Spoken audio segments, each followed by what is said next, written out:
اللہ من الشیطان الرجیم بسم اللہ الرحمن الرحیم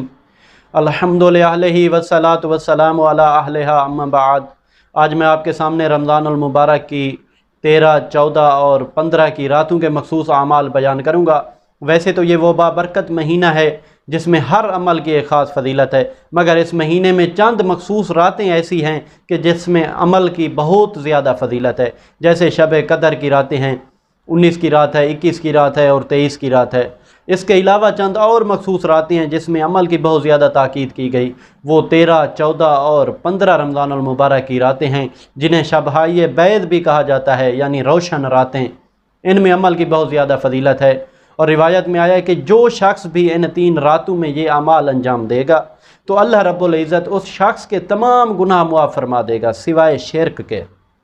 روایت میں آیا کہ جو شخص بھی ان راتوں میں یہ اعمال انجام دے گا، خصوصاً یہ نماز پڑھے گا، تو اللہ رب العزت اس شخص کے تمام گناہ معاف فرما دے گا، چاہے وہ درختوں کے پتوں کے برابر ہوں یا بارش کے قطرات کے برابر ہوں۔ ان 3 راتوں کے مخصوص اعمال ہیں کہ سب سے پہلے 13 کی رات میں انسان غسل کرے، غسل کے بعد ہے کہ وہ 4 رکعت نماز پڑھے،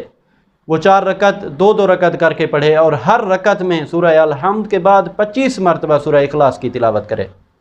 اس کے بعد اس 13 کی رات میں 2 رکعت نماز انسان ادا کرے، اور 14 کی رات میں 4 رکعت نماز ہے، اور 15 کی رات میں 6 رکعت نماز ہے کہ جو انسان نے 2 رکعت کر کے پڑھنی ہے۔ 13 کی رات میں، 14 کی رات میں اور 15 کی رات میں جب انسان یہ نماز ادا کرے گا، 13 کی شب میں 2 رکعت ہے، اور 14 کی شب میں 4 رکعت ہے، اور 15 کی شب میں 6 رکعت ہے۔ اس نماز کا ایک خاص طریقہ ہے کہ آپ نے جو 13 کی رات میں نماز پڑھنی ہے، اس میں آپ نے سب سے پہلے 2 رکعت نماز جو پڑھیں گے، اس میں آپ نے سورہ الحمد کے بعد یہ تینوں سورتیں پڑھیں گے، سورہ یاسین، سورہ ملک اور سورہ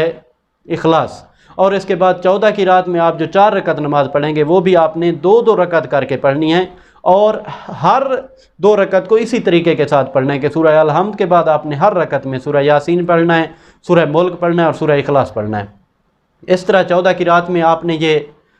4 رکعت نماز تمام کرنی ہے، اور 15 کی رات میں آپ نے پھر 6 رکعت نماز پڑھنی ہے، وہ بھی 2 رکعت کر کے آپ نے پڑھنی ہے، اور اسی طریقے کے ساتھ پہلی رکعت میں آپ نے سیم اسی طرح پڑھنا ہے، سورہ الحمد کے بعد سورہ یاسین، پھر سورہ ملک، پھر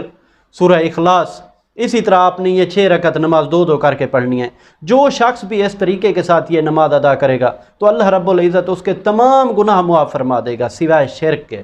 اور روایت میں آیا ہے امام جعفر صادق علیہ السلام سے معتبر سند کے ساتھ کہ امام جعفر صادق علیہ السلام فرماتے ہیں کہ اللہ رب العزت نے اس امت محمد مصطفیٰ کو 3 ایسے مہینے عطا فرمائے جو دوسری امتوں کو عطا نہیں فرمائے۔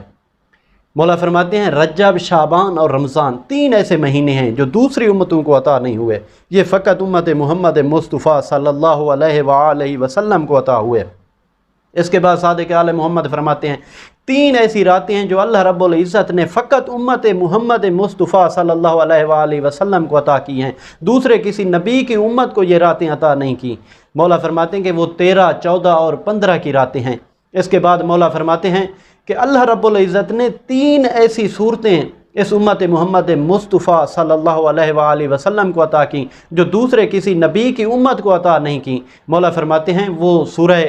یاسین ہے، سورہ ملک ہے اور سورہ اخلاص ہے۔ اب صادق آل محمد فرماتے ہیں اگر کوئی شخص ان تینوں فضیلتوں کو جمع کرے تو گویا اس نے تمام امتوں کے فضائل کو جمع کیا۔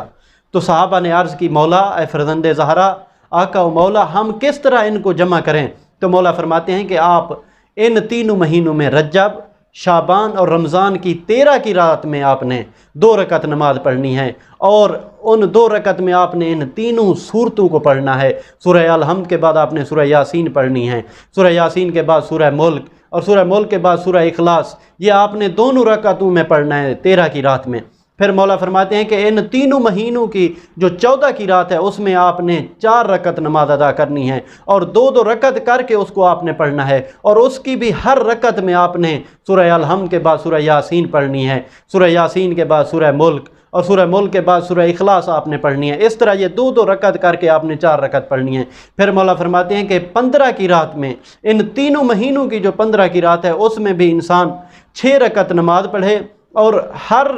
نماز 2 رکعت کر کے پڑھے، یہ 6 رکعت نماز، اور اس کی بھی ہر رکعت میں انسان سورہ الحمد کے بعد سورہ یاسین، سورہ ملک اور سورہ اخلاص پڑھے۔ مولا فرماتے ہیں جو شخص بھی اس طریقے کے ساتھ ان تینوں مہینوں کی ان تینوں راتوں میں یہ اعمال انجام دے گا تو اللہ رب العزت اس کے تمام گناہ معاف فرما دے گا سوائے شرک کے، اور اس کے تمام گناہ اللہ رب العزت معاف فرما دے گا، اگرچہ وہ درختوں کے پتوں کے برابر ہی کیوں نہ ہوں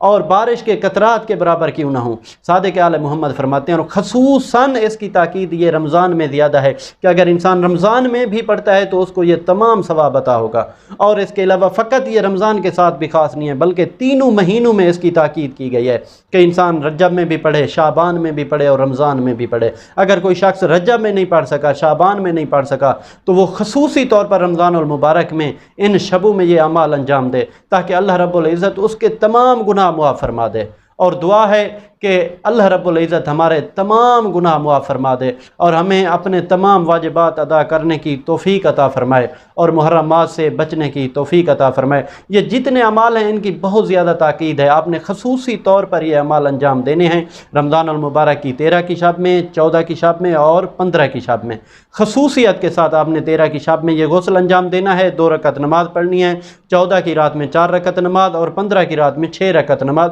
سیم اسی طرح آپ نے 2 رکعت کر کے پڑھنی ہے، اور ہر رکعت میں سورہ الحمد کے بعد آپ نے سورہ یاسین پڑھنی ہے اور سورہ ملک اور سورہ اخلاص پڑھنی ہے، اور اس کے بعد آپ نے ہر 2 رکعت کے بعد سلام پھیرنا ہے۔ 13 کی رات میں 2 رکعت، 14 کی رات میں 4 رکعت اور 15 کی رات میں 6 رکعت یہ نماز ہے۔ اس کے صدقے اللہ رب العزت آپ کے تمام گناہ معاف فرما دے گا، چاہے وہ بارشوں کے قطرات کے برابر ہیں یا درختوں کے پتوں کے برابر ہیں۔